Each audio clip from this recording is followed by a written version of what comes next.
Dr. Jones. Yes. Hey, I was wondering if there was a way that we could actually like make a dual screen for like the lecture and assignment. I've been trying to do it and it hasn't been able to work. So can you size your Zoom? Yeah, every time I try to like do the make it a dual screen, it'll just bring this one back up as a full screen. It wouldn't let me actually like set them apart. That's probably some feature of Zoom. I don't know how to fix that. I'm sorry. Okay.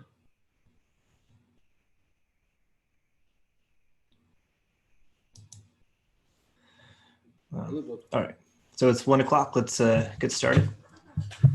We're using the same accounts that we used the last 2 days. So if you can go ahead and log into your accounts using the information that Kevin has sent you. And I'm going to go back in to SageMaker and back to our code listings here. All right. There were some comments after yesterday that you'd like the answer keys. So I am writing the answer keys. We should have the ones ready for the last couple of days tomorrow. This account that you're using today is good through the rest of the day. And then tomorrow you'll get a new account and we'll try and have that fixed in the new version that you get. As far as where we're going over the next couple of days, today we're going to spend the whole time here in this PyFi Notebook 4. And then tomorrow we're going to come down and work on 7, and if there's time, we'll work on 8. We're going to skip. Yes. I have a quick question. You might have said this before, but can you remind us how long do we have these accounts after this class is over? Yeah, so this one is only good for the rest of the day. And then the one you'll get tomorrow is good for Thursday and Friday. So it's really just for the class. Yeah, specifically, if you do work on these notebooks, they will expire before noon tomorrow. So up until noon tomorrow, you can still technically make changes and download them and save your work. But after that, they're going to be closed. Got it. If you want to download them, you can check these boxes here. Well, if you can check them individually maybe and hit the download button to get them. They're also available. So if you've made changes, that would be the way to do it. Awesome. Yeah, you have to kind of do them one by one. Cool, thank you. All right, so we're going to be in Notebook 4. And what we're going to do today is take a real data set of data from Airbnb listings in Toronto and do some analysis. The purpose of the analysis is not to teach you how the analysis works. So it's not the mechanics of how to do regression, but it's going to demonstrate doing a regression in Python. So you'll notice that our R-squared value is exceptionally low for the example that we're doing. So it's not chosen to demonstrate a good methodology for regression, but I tried to pick a concept that I think would be fun and memorable. So we'll specifically get into looking at whether or not allowing dogs and cats in your Airbnb rental is associated with an increase in the price that you can charge. So that's where we're going through today. Like I mentioned yesterday, there was an issue with bringing the data sets in. So where it has in your first cell had a way to bring in data, we're actually going to change it. Please change it to this. As always, Dr. G is a step ahead of me. So that data set is on the GitHub, and we don't have to download it directly. We're just going to use pandas to open up that data from the website and bring it straight into a data frame. This is a very large data set. So it's like 80 or so megabytes. But you'll see that we can bring it into pandas pretty easily. It will generate an error for us, and we'll talk about why there's an error. This data set comes straight out from this group that scrapes the data from Airbnb. They don't do any pre-processing or cleaning.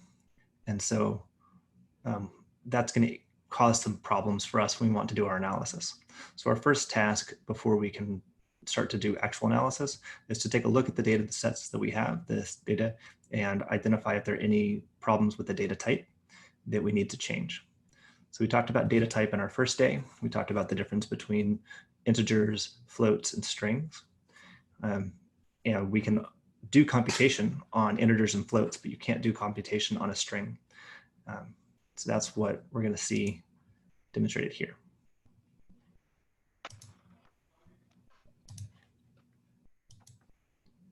Just going to interrupt that kernel.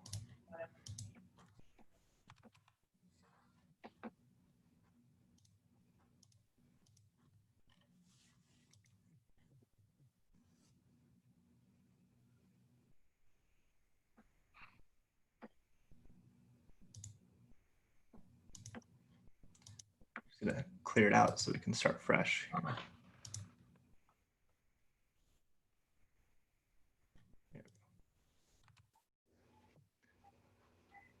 So as before, we're going to use pandas as our data frame, the way of holding the data.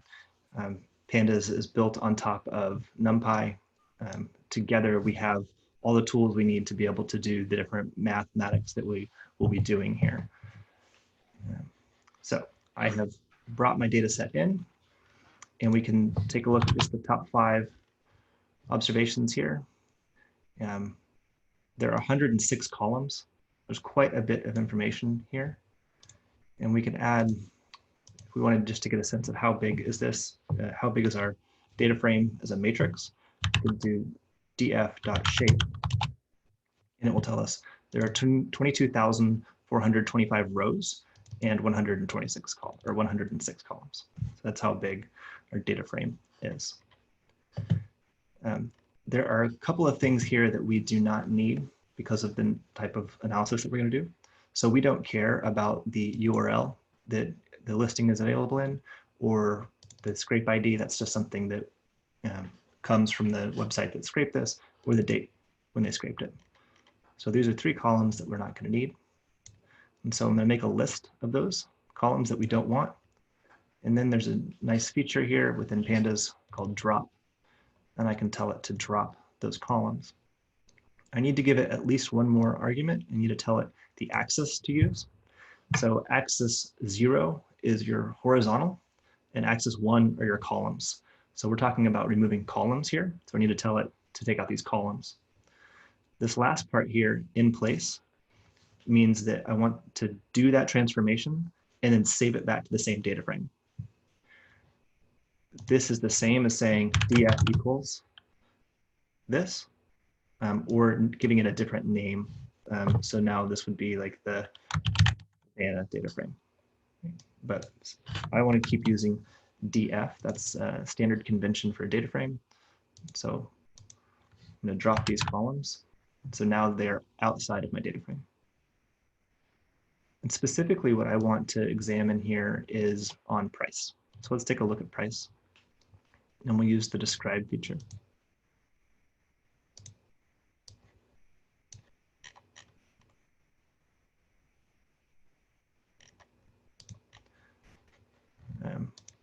So describe should tell us the counts, and then it should give us information like the mean, the max, the min, but it is not doing that. It also, so why is it not giving us this information that we expect to get? Right here we can see that it believes this column is an object, which is a string, right? So it doesn't know this is a number, so it can't calculate the mean of a list of letters. And if we try and plot it, then this isn't going to work either because it can't plot a bunch of numbers. It will sort of try and do a histogram, but it won't actually successfully do anything. To sit there and churn for a little bit. So in order to clean this up, the problem with the price column is that it includes, I guess we don't see it here. The price column includes their dollar signs, and it includes commas for values larger than 1,000. So we want to remove those, and I'm going to replace them with nothing. So I'm going to say, go into the column of price, treat it like a string, and then replace the dollar sign, replace this with nothing. And then do it again, replace the comma with nothing. And as a last method, change that column from being a string to being a float. Just going to stop the histogram. It's not going to work. That's the example. It doesn't work. So now if we switch it and turn our price column into a float, it will work.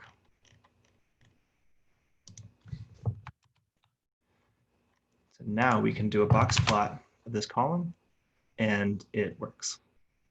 So that's great. This is extremely difficult to read because clearly there are some rentals you can get in Toronto. The daily rental is $14,000. So from the rentals that we might be considering for our business would be less than that.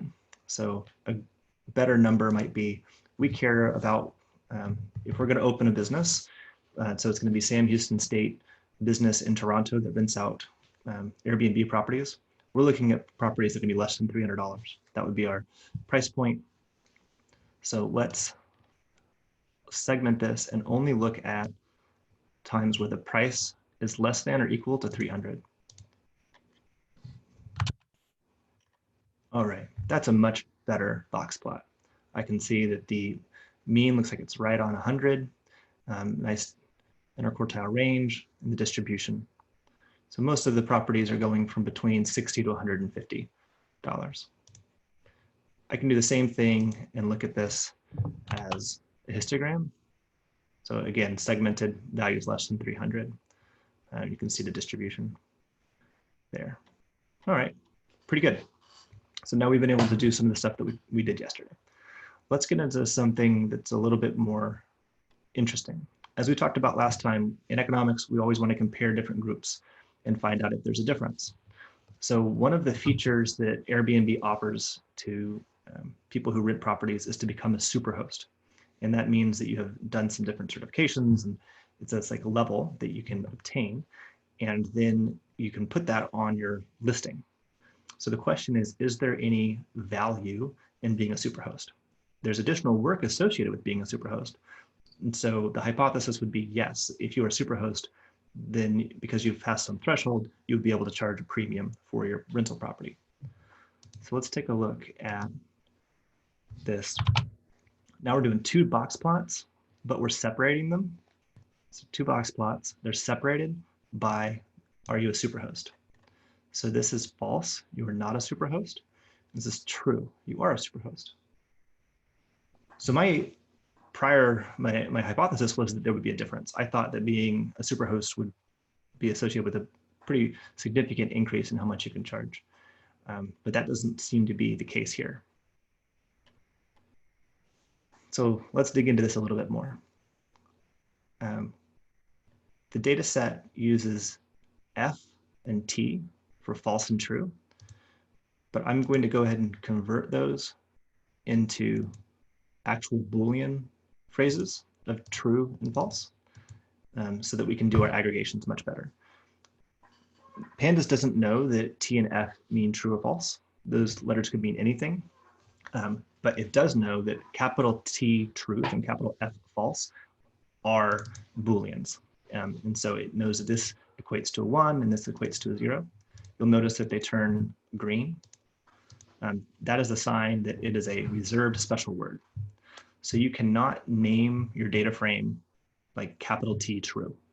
It won't let you do that because true in Python has a specific meaning. You could name it lowercase true, but that capital T version is reserved for actual Boolean values for being true. All right, so we're gonna change all of our little T's into trues and our F's into falses, and then do a pivot table that looks at the difference in price. All right, so this is the average price if you are a superhost, right? If you are a superhost, if you are not. Ooh, so those look very similar, but we can do better than just saying they look alike, because we know from our bandit classes that just having the means doesn't tell us that much. We need to actually do a test. So we can use this library SciPy to do a t-test. So this is going to do a t-test comparing superhost prices, non-superhost prices. All right. So here we would fail to reject the null hypothesis that they're different. You're gonna have a nice p-value. It's totally straightforward and easy. So my hypothesis was that they actually would be different, but yeah, when you do a t-test, you can see that there's no evidence that they are different. Pretty cool.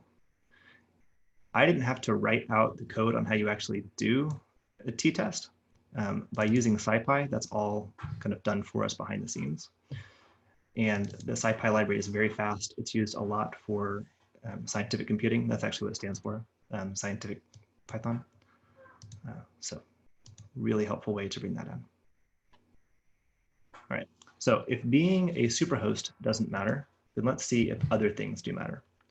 We're gonna go through other ways that we can take this data and segment it and then see if there's a difference between different things.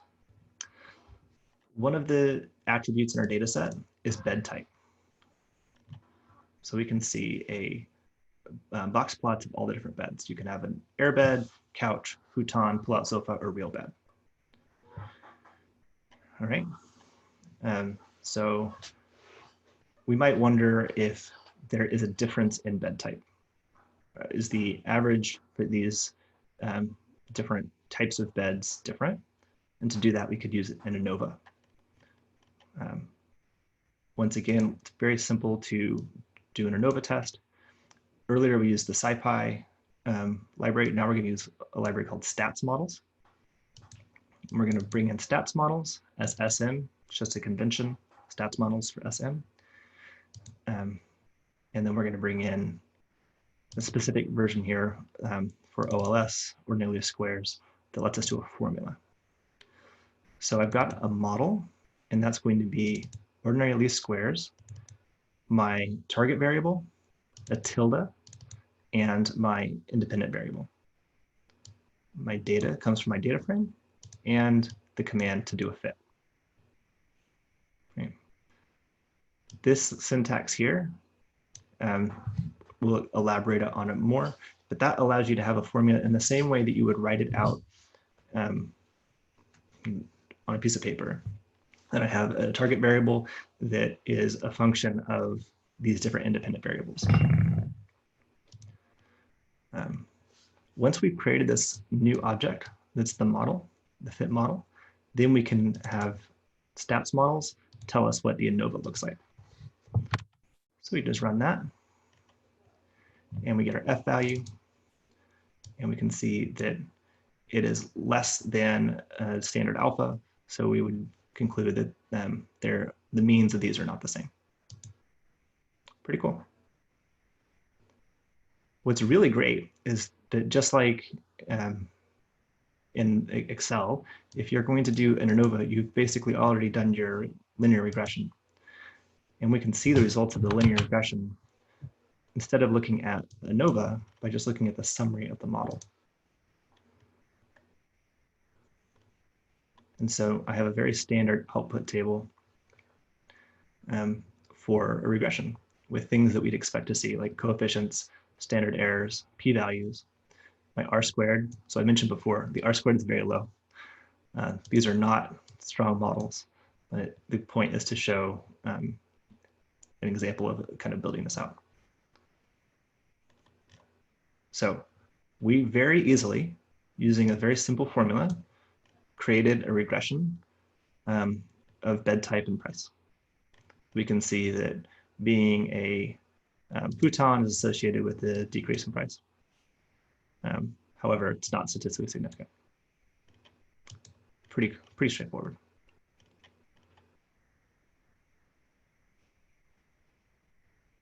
Yeah. So R squared, very low. Not strong models. Another thing that's interesting in this data set, at the very top, if we look at, maybe able to see here. No, let's just look at this column we have called amenities. So amenities tells us different amenities that the properties have. TV, internet, Wi-Fi, air conditioning. But you'll notice that they're all mixed in here in different ways. So you've got TV, you've got cable TV.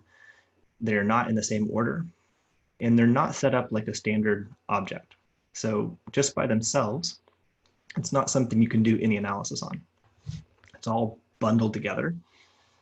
And in order to be able to do analysis, we need to break it apart. So what we're going to do is identify a couple of words that we care about, so key phrases. I picked Wi-Fi. Can I go back to column drop? You have an error on column drop. That's way back up here, right?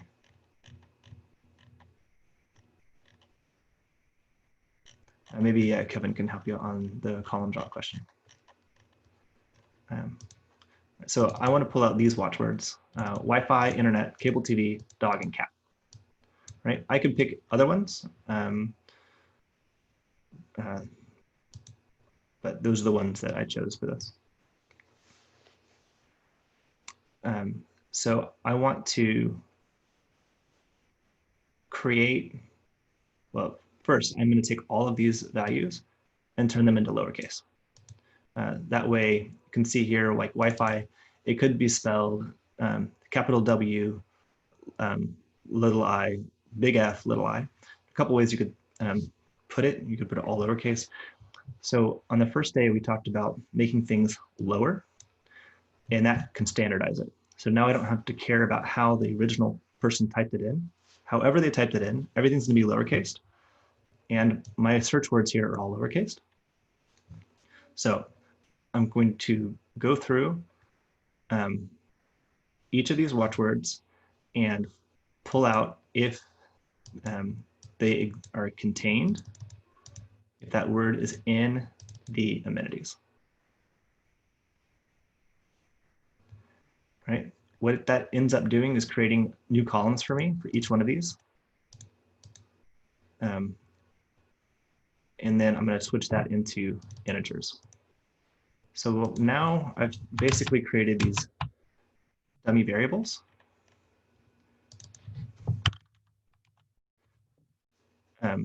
For presence. So it has a 1 if that property offers that amenity, and a 0 if that property does not have that amenity.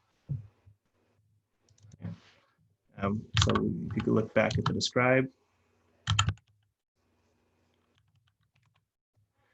we can see that almost every property offers Wi-Fi, and very few properties allow dogs or cats. But there is at least one property that has each of these categories.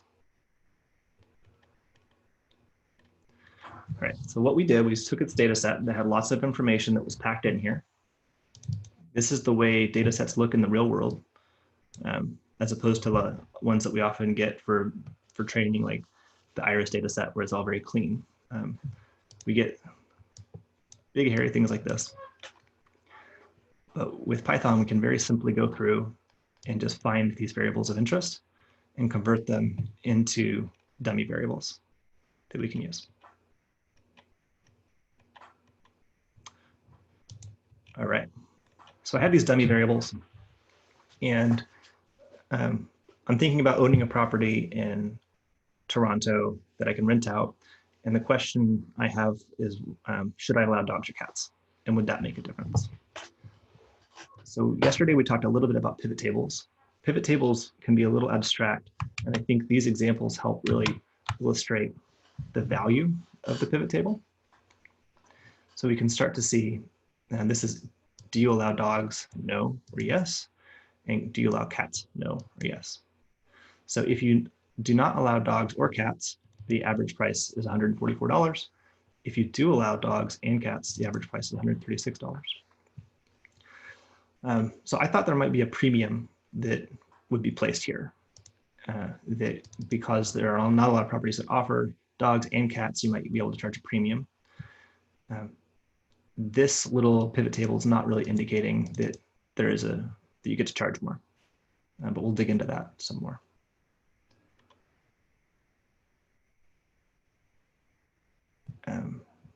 So what we've done here is that we're just looking at the average, so the mean price here. But maybe what we're seeing here is really a function of the frequency. So this pivot table looks very similar, right? Same columns, whatnot, but instead of using the mean, I'm gonna use count, and I'm gonna add one more argument here called margins. And that's gonna give me this extra column here called all, which makes it easier for comparing, right? So I can now see that 21,000 out of 22,000 properties do not allow dogs. You can really quickly get a sense of that proportion. If we wanted to actually get the answer without having to do the math on what is the proportion, that's what our next cell does. So 96.9% do not allow dogs, 0 or 0.3%, 4% do allow dogs. So very small proportion of our properties do allow dogs. Right? So by using the pivot table, we're able to take these new columns that we created, associate them back to price, and get a sense of how things break apart. If having a dog or cat makes a difference in how much you can charge. We also see that there are not very many observations that have that allow dogs or cats. It's only 89 that allow both. All right, so we earlier did a regression comparing bed type to price. Now we can do a regression where we compare dog and cat to price.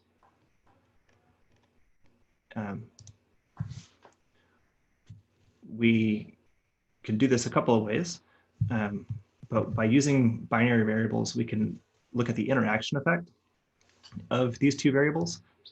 These are both binary variables. Instead of doing cat plus dog, we're going to do cat times dog. When we run this, it's going to give us actually multiple values. We'll get the value for cat, the value for dog, and the interaction effect. Right? So the concept I had before that if you allow both cats and dogs would be associated with a premium is actually shown here in the interaction effect rather than just in the effect of dogs or cats. So again, this is a regression formula that we put in.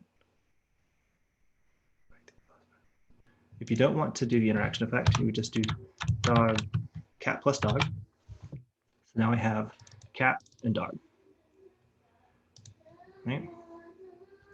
I can do some other things too. So we can add in, what about Wi-Fi? So now we have a variable for Wi-Fi. And we can do things like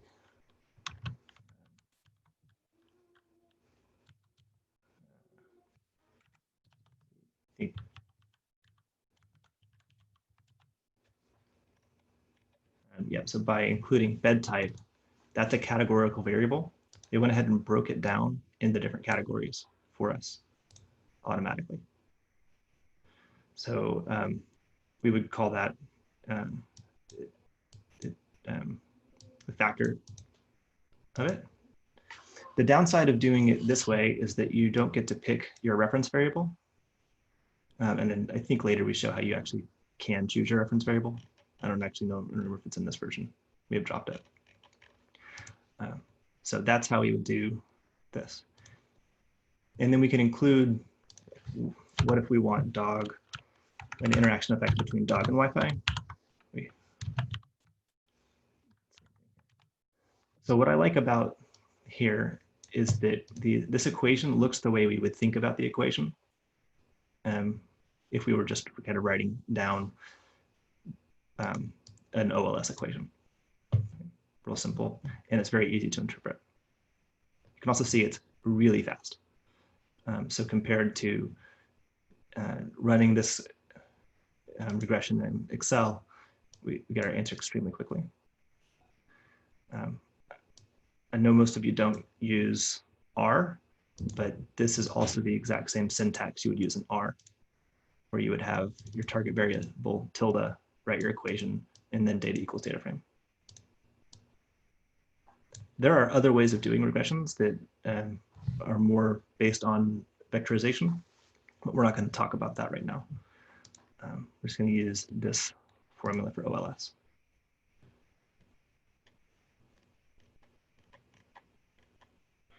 Okay, so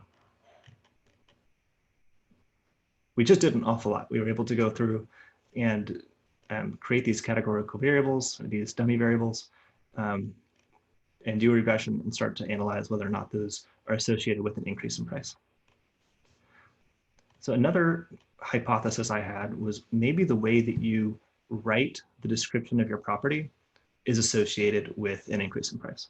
So if you write a more positive description of your property, then you are able to charge a premium for that. So in order to do that, we can use sentiment analysis to decompose all of the descriptions into a number and then analyze that. So for our t-stat earlier, we used SciPy. For our regressions, we use stats models. And now we're going to use a library called Vader sentiment. Vader stands for something that's some kind of cheeky thing. But this is a sentiment analysis tool. And it's going to take every sentence, everything we pass in through it, and come up with 4 values. A positive value, so on a polarity scale from -1 to +1, a neutral, a negative value, and a compound. The compound is a combination of the other 3. So compound, negative, neutral, and positive. And I'm going to create new categories, new columns in my data set for these. So we've got a description of every property that exists in the data frame column called description. I'm going to make sure that it's a string, call it this. And now the computer's going to go through each one of these descriptions and then perform this polarity test on it and give me a score. Those polarity values can be interpreted in the same way as a Pearson's correlation coefficient. So the closer you get to 1 or -1, the stronger the correlation, and the stronger the value is towards negative or positive. All right. Oh, rats. So these vended accounts don't always have everything that we need. You're gonna want to run exclamation point pip install Vader sentiment.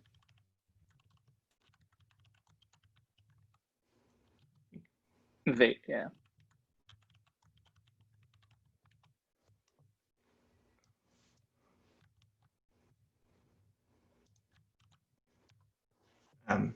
So pip is a way that we can install new packages so that SciPy and stats models kind of come out of the box. Vader sentiment doesn't. So the exclamation point says, don't treat this like Python, treat this like a bash script, and then run that on the terminal and get the result, right? So it downloaded that new module for us, and we can immediately use it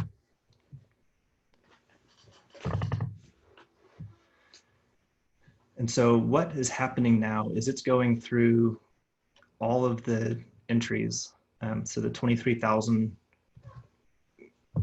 entries, and coming up with a score for each of these values: compound, negative, neutral, and positive.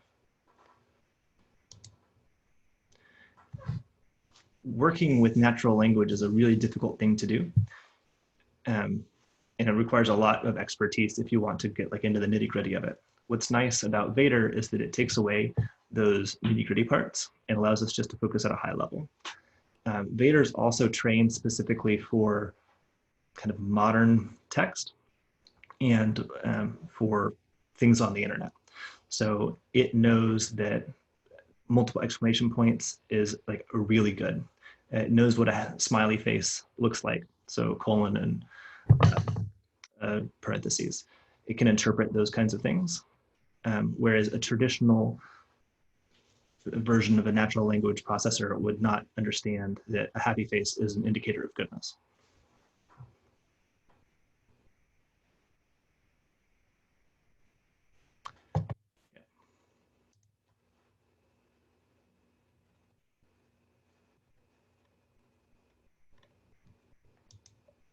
And it shouldn't be taking this long. Stop that. I'm running it again.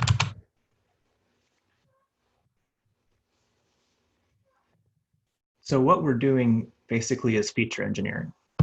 I'm taking a data set and I'm creating new columns that I'm going to use to analyze my data. And I'm going to take those new columns that I generate and actually plug them straight into a regression. So these are numeric, and I can take them, and just like we looked at before on dogs, cats, Wi-Fi, I've got my column name. I'm going to add them together just like we would in a regular regression, and we can run this. What we'll see is that it's not a very strong model, in part because compound is a function of these other three. Right? So there's some collinearity that's happening here. And so when we do it again, if we take out these and just look at the compound score, we can get an improved regression result.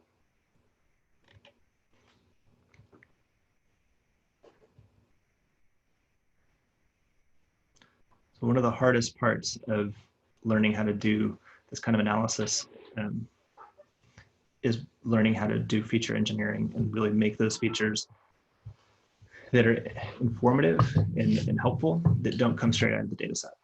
So that's what was really important about taking all the data that we saw that was in the column that was all locked up together, breaking it apart, or then generating new columns that we can use for analysis like these. I really don't know why it's taking so long.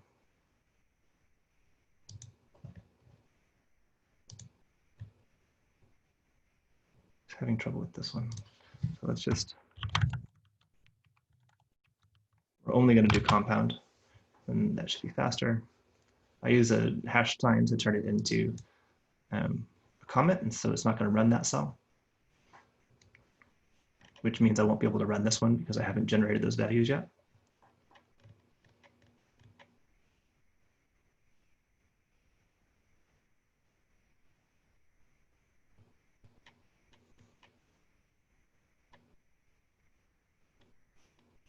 Some other things that we can do with natural language processing would be looking for word frequency. So is there a certain word that shows up more than others that might be associated with success? Before I joined AWS, that's one of the things that I did at ExxonMobil, was look at the press releases that we issued and whether or not we could intentionally change the words in a press release to increase how many press articles we got as a result of that press release.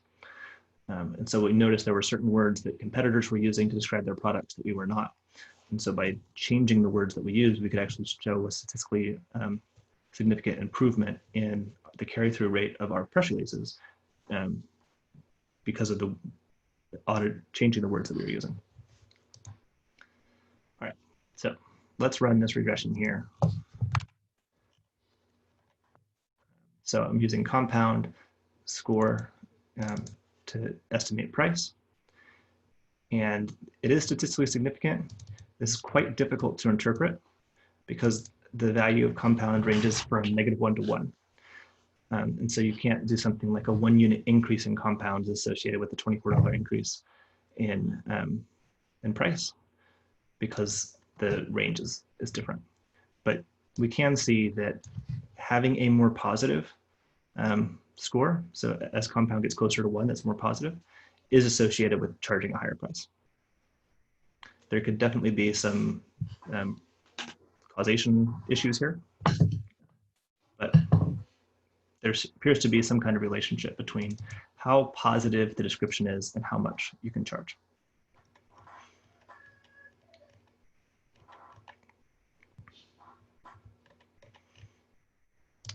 All right. So now we're starting to, we've done natural language processing. These next bits are much more focused on mechanics of some higher level regression type concepts. So just kind of follow along, and if you don't understand the math, then there's a couple people in the chat who understand this very well, and maybe we can all work together. So we've got different types of rooms. You can either rent your entire property, or you can rent a shared room, an individual room, or a hotel room. Those are your 4 options. So we can see that it makes a lot of sense. The shared room seems to rent for less than the entire property. Right. Hotel room is a bit of an X factor because it's got much more variance here. But clearly there's a difference between our entire home and our shared room. So if we just do a basic regression to compare room type against price, and you can see what it did is it dropped out the entire home apartment and used that as the reference category. Right. But what if we wanted to use something else as the reference category? So what we're doing in this cell is explicitly declaring that the reference category should be hotel room. Right? So rather than it choosing entire home, because that was actually the first one in the list, we're going to have it be hotel room. So now we have these coefficients which are relative to hotel room. And it's telling us that here, that our reference for the treatment type is hotel room. So we were able to take a categorical variable and very quickly regress it against a target variable. Like very simple here. That's all the code it took to do the regression. And this is just to see it, see the result. All these values are also saved, so you could call them back in different ways, like if you wanted to compare. So maybe we wanted to set up something like a stepwise regression. There's actually a function to do that, but you could imagine set this up like a loop, go through all these different iterations, and then tell me which one had the highest R squared. It would be a very straightforward thing to do with this. All right, so again, if you have ever used R, this is the exact same syntax you would use in R.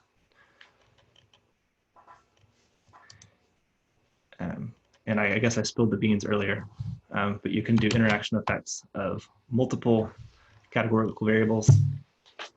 It's a little bit intense when they all break apart here. But these are the interaction effects from private room that also is a real bed, has a coefficient of -43.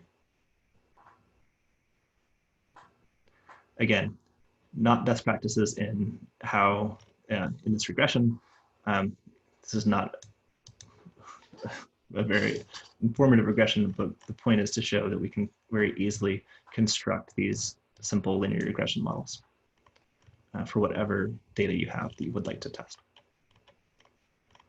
And now we can do the same thing with a reference type that we declare, a shared room and futon. So these are all how the price would change from a reference point of a shared room that has a futon in it.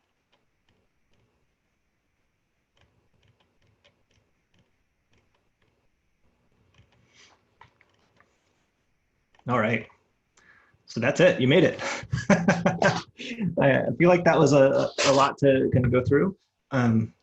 But I hope what you were able to see is that there's a logic to this. And what's great, as we talked about before, is all of this information is saved. So if we wanted to go back and see, hey, what happened? What was that other regression with this treatment effect? It's all here. It's easy to see. It's very explicit that this equation generated this result. And so if we wanted to do multiple versions, we would have that all very explicitly outlined. We can kind of step through and see what happens if we transform things. And so we could take this same structure and extend it to be applied to other things besides Airbnb results. For example, if we were trying to predict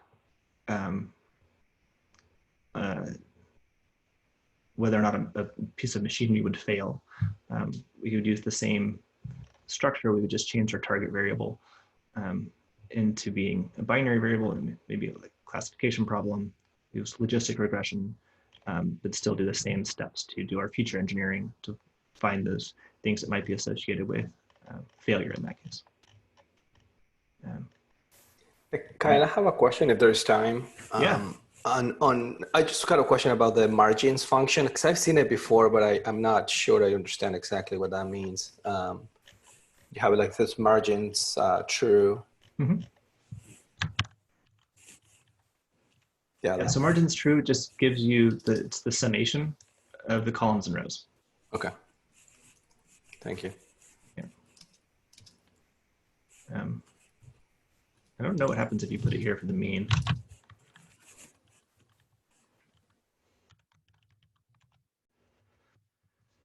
It is going to be the mean of that category. So taking them all together. It's a helpful way to sort of see. So this is what it looks like if it's no, but this is the total population size. Yeah, I really like this structure for small comparisons. It's an easy way to start to see whether or not things are different.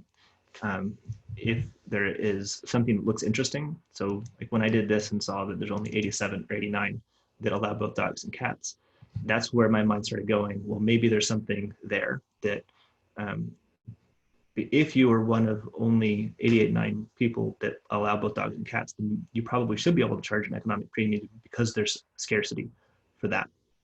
It could also be the case that in Toronto, people don't travel with dogs and cats, so you don't get the value. But the fact that there's so few of them, I really thought you could charge more of a premium.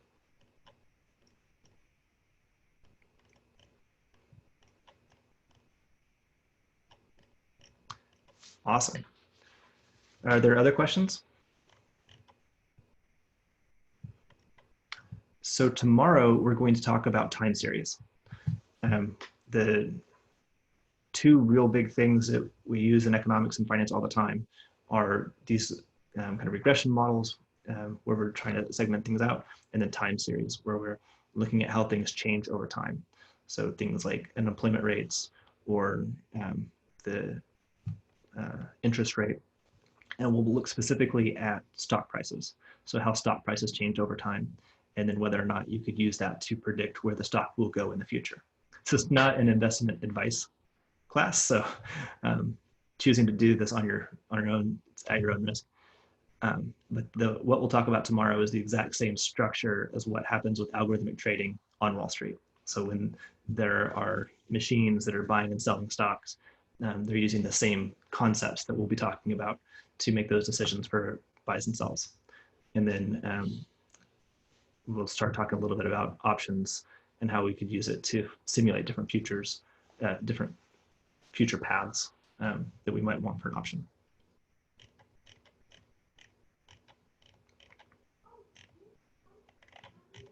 All right. Thanks for sticking with it, guys. Thank you, Kyle. Yeah. And Kevin too. Yeah. I hope it's making sense. Kevin and I are here to answer questions if you want to ping us separately. Otherwise, we will see you tomorrow and dig into time series and using ways of getting data, real-time data, direct about stocks. Thank you, guys. I appreciate it. All right, thanks. Hey, Kyle, do you happen to have Anaconda installed on your local machine? I think there were some questions about, at least privately messaged to me, about how we can open up these notebooks in Anaconda once they download it. Yeah, I can show that now.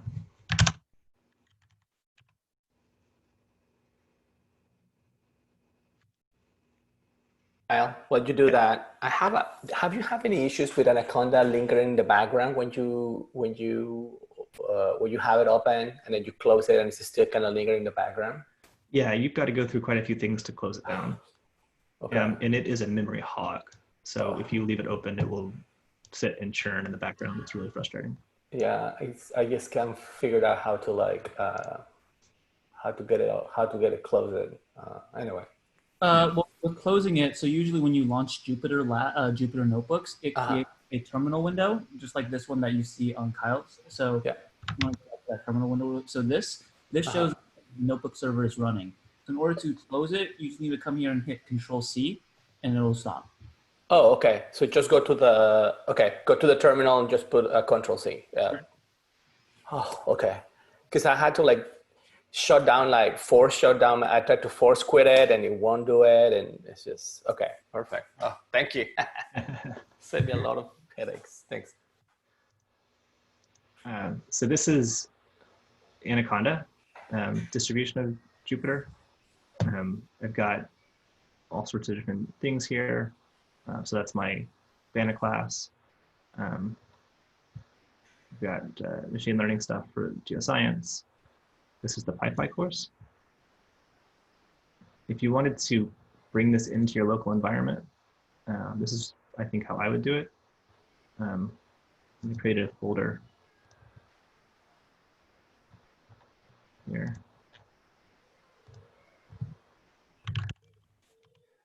I've already downloaded the course, so I'm just creating an extra folder I can use.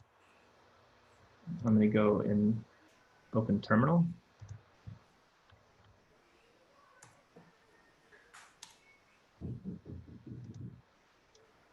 And I'm going to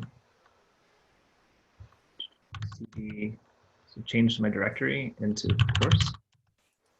That's the folder we just created. And then I've got this GitHub page, which has all the code in it. If I copy this little button right here, copy. Now I can just type git clone, paste, and it will copy all of those files into that folder. So another option here, if in case you don't have the Git, because I'm not sure if Git comes installed. It comes in Anaconda. It does. Okay, cool. Yeah. So if you use this version of the terminal here, then that's all you have to do. Gotcha. Okay.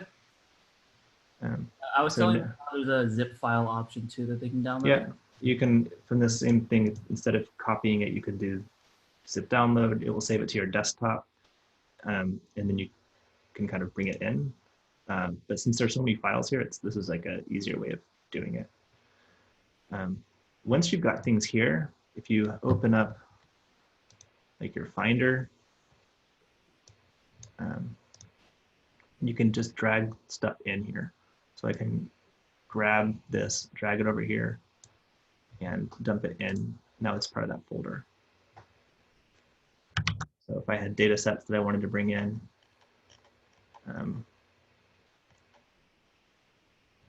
ship tracking location information, I could bring it in that way and upload it. So now it's added. Now this is all my local version. So anything I do here does not affect the version that's on the internet, which means you can take it and you can add your own material, you can delete things, and you're not affecting the original. So if you end up deleting everything and you wanted to get rid of it or start again, you could just repeat that same code to clone it into your environment. That same structure would work if you wanted to take something like Joel Gruss's code. Joel wrote this great book called Data Science from Scratch. It shows you how do you actually build all of this up from first principles. So you basically write all the code on your own for making an OLS and doing all the way into neural networks. And I can copy that, and I can do the same thing here where I just type in Git. I will copy all of his stuff. I should have copied all the stuff. Maybe it didn't work. Oh, I'm in the wrong folder. That's why. It's hard for me when I've got two, like this is the version in SageMaker, and that's the version on my local computer. They look exactly the same. Here's Joel's code. So I don't have to copy and paste from his website. It's all here. I can just do the clone and have access to everything all together. So this is how you would write a function to do the total sum of squares, to calculate your R-squared values, all that. Yeah, he does a neural network here with back propagation. Yeah.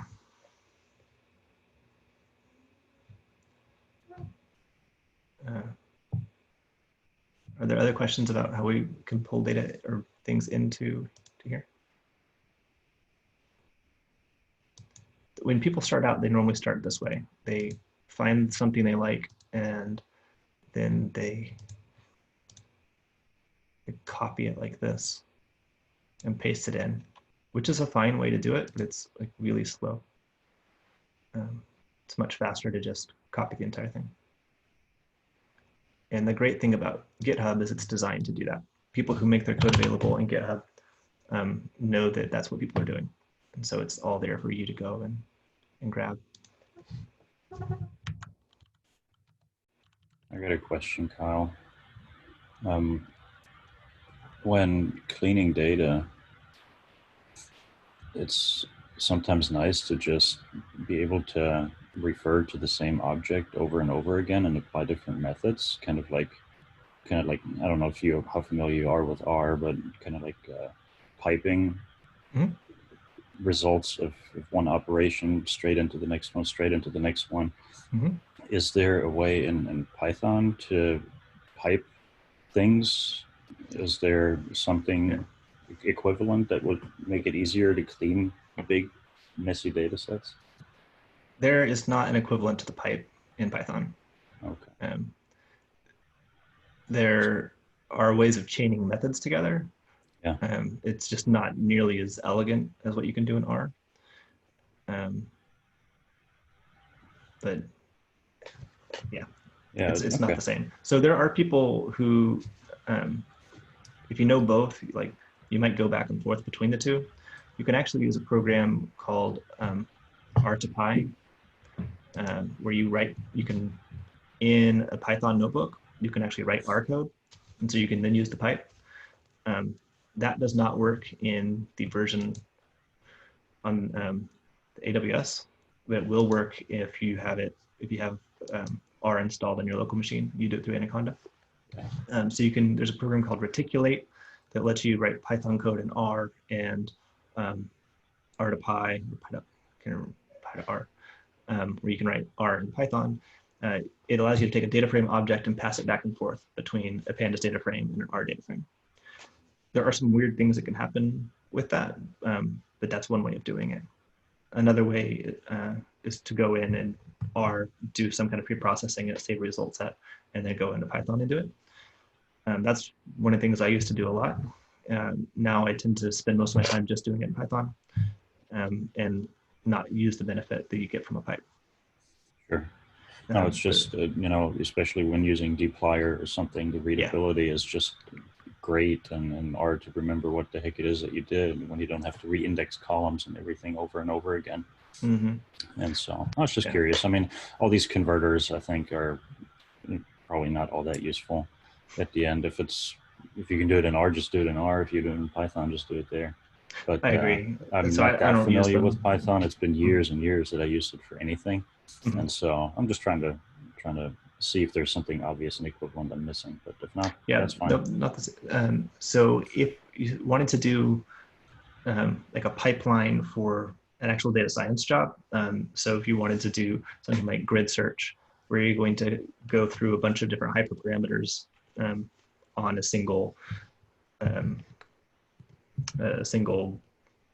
algorithm, or if you wanted to go through multiple algorithms. So if I'm doing a classification problem, I might want to do logistic regression and naive Bayes and support vector machine like all at once.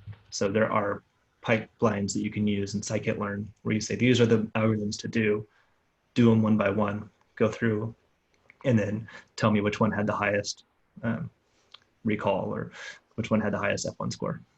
But the simple case to just use it to clean your data frames up and reorder and reassign factors and all of that doesn't Correct. work. But that's okay. Yeah. Sounds good. Just curious if I missed anything obvious. Yeah. Yeah, I think R is the go-to kind of native data analytics, and then Python is, I think we said at the start, just like the second best language for everything, right? So there are things you can do in Python that are more specific to web development that R can't do, but of course it doesn't. Exactly. I mean, that's kind of what got me real interested in Python is, you know, I've created a few shiny apps that are real nice visualizations through R, but it's all Python based, and R is just kind of squeezed into it, and so it's I just didn't know enough about Python and what all Python can do in what way, and so that's why I'm here, I guess. Yeah. Well, so thanks for coming. Kyle? Yeah. Can you allow me to share my notebook? Yeah. I can show you the one that I get error.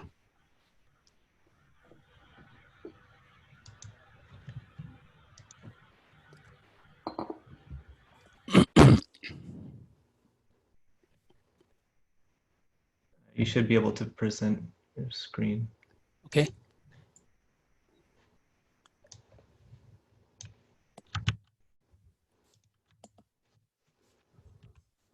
Oh.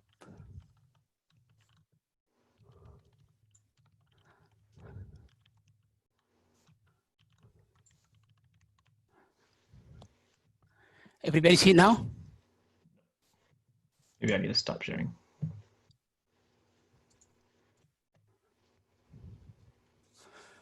Oh.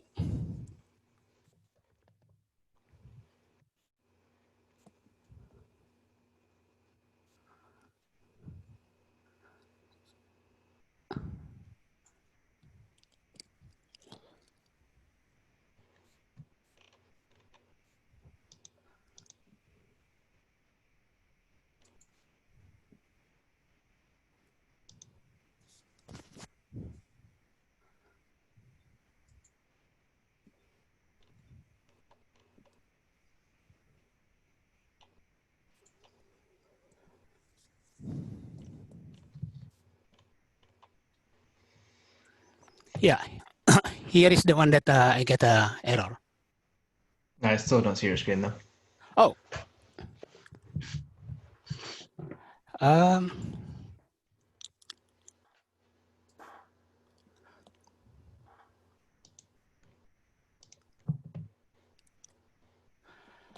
Okay. I couldn't find the green color.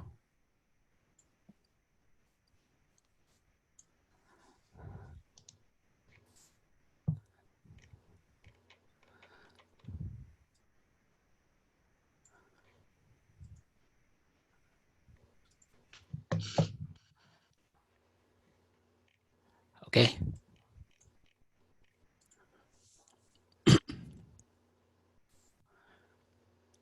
Okay, now everybody see this one?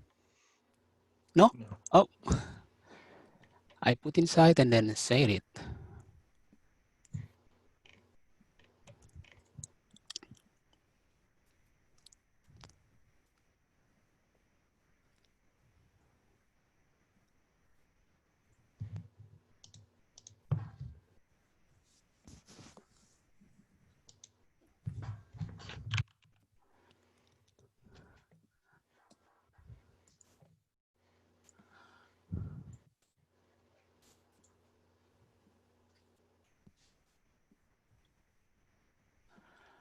Okay, Juliana, were you able to see the Git stuff actually, that you need? actually, I put inside in here, and then I share it. But okay, now Okay, everybody see that one? it's coming through, I think. There we Okay. go. Yeah. Okay, I'm done up to this last time because I always follow whatever you are saying in there. Mm-hmm. But when I try to execute this, I don't know what's wrong in here. That's the problem. Scroll down a little bit more. So down? Yeah. Yeah, more. Have you already executed it once? Yeah. Then So now this if is the you error now. keep going to farther down. Okay, stop. So you see we're in the red where it says key error. Yes. So you have already dropped those columns. So it can't drop them again because you've already dropped them once. Like they're not there anymore. So if you type, go up to the little plus sign near the top. Okay. Okay, and just do. This is on the top. That's right. It should be. Just do. It should be on the bottom of this, right? Yeah. Okay. Now here. There you go. So just do df.shape again. Okay. And then, so you can see your columns is 103. Yeah. It was 106. Yes. So it's 103 because you've already gotten rid of those 3 columns. Okay. So even though they say error in here, it doesn't mean nothing. So what the meaning of the error is at the very bottom in red. That's the most important part. Okay. And it's telling you that those 3 columns it's already dropped. Already dropped. They're not found in the axis, which means there's not a column with those names. Oh, okay. Okay. Okay. That's good. Thank you. Yeah, you're welcome. Hi, Kyle. Hi, Kyle. Yes. Mm-hmm. Yeah, so let me quickly share my screen on the error that brought when I was trying to run pandas. I'll just quickly share my screen now. Can you enable me?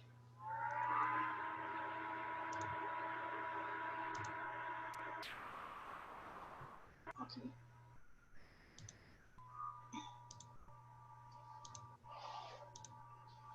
So here is it.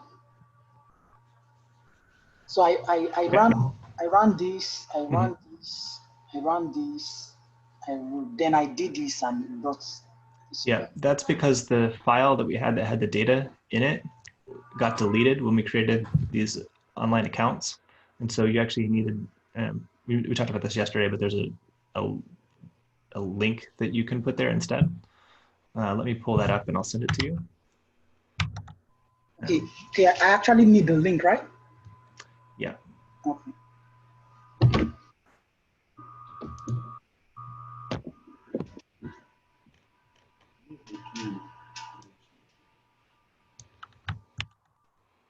So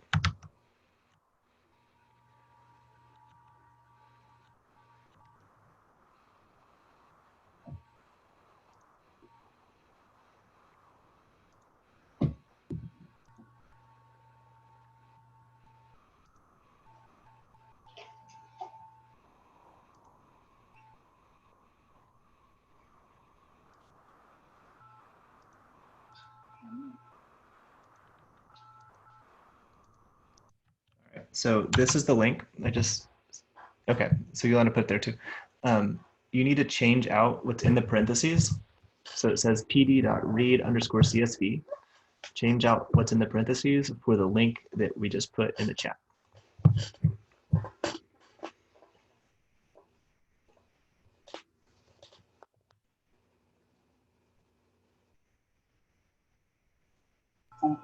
So yeah, so what I did was I copied the link yesterday and I literally typed it, and I was even telling somebody to call it for me to type it, but yet the stuff was not. So, but I'll try this now. Try this link that you sent now. Yeah. So it needs to still be within quotation marks, right? So it should show up as red when you put it there. Okay. And that's going to go get the data that exists on the GitHub and pull it in. Okay. Where do you send the link? On the chat, right? Yes. Yes. Hello, Dr. Kyle. Hello.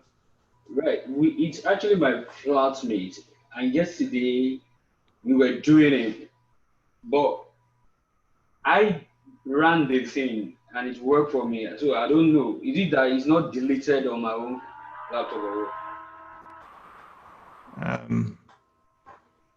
I don't know. So we're trying a new system that creates these student accounts. And so there are some things that happened when we had all of the data available in GitHub, and it's supposed to copy that GitHub repo into your student account, but not everything came through the way we expected it to. So that's what we're trying to figure out, what was going on. The data's, it's there in the GitHub repo. So it's all that information is still there. You just have to, you can access it this way. It does show you though that you can access data from the internet without having to download it. It's a good looking family there. So again, we can see your screen still.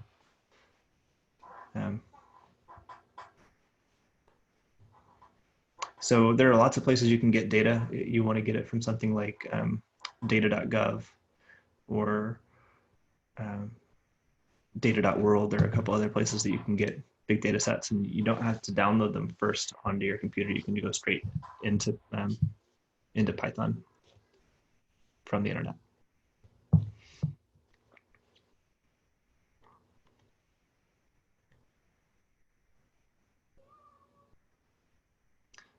So Juliana, do you want to share your screen and talk about the problem you're having?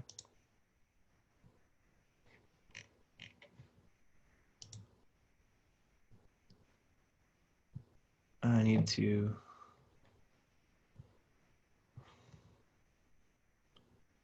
Gracious.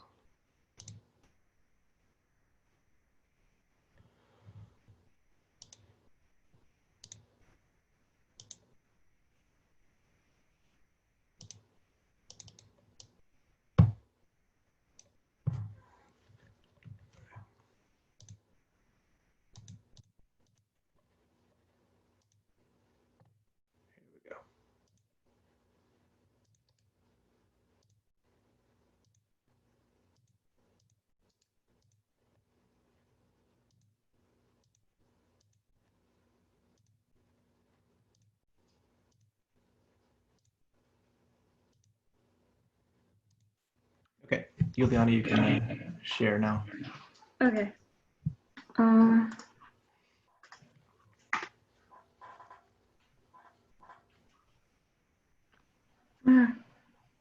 Yeah, so what I did was that I went through, I'm using dual screen, so currently you only see the first screen.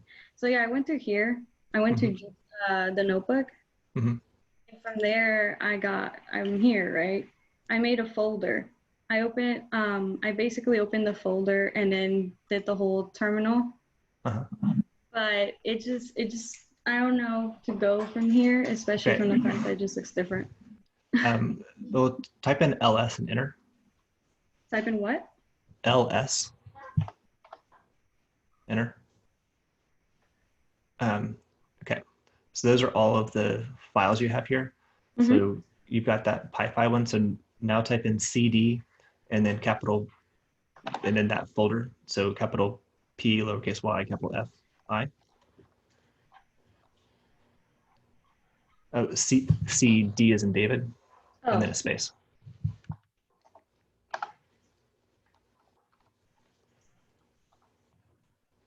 Okay. So now you're inside that folder. So now if you do the git clone and that link that I sent you. Oh, yeah, let me just get that link instead.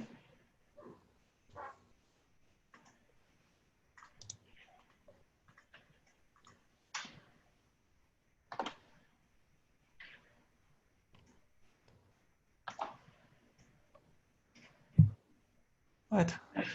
Yeah, that's what happened too earlier. Cause like, I figured there was something else I had to do as well, but at the same time, it wasn't recognizing Git as an actual command. You can go to GitHub and download their tool. It will download Git onto your computer, and then you do it. I really thought that you would just have it out of the box.